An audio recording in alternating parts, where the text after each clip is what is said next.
Sino kaya kinaalam siya, Hero at Brianna, ang piniling manira sa Mindanao?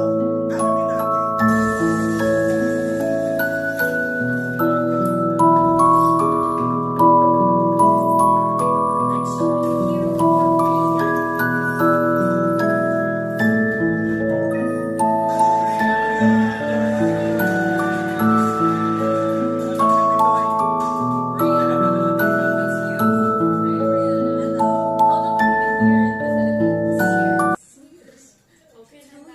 Where are you from originally? I'm originally from Michigan in the United States.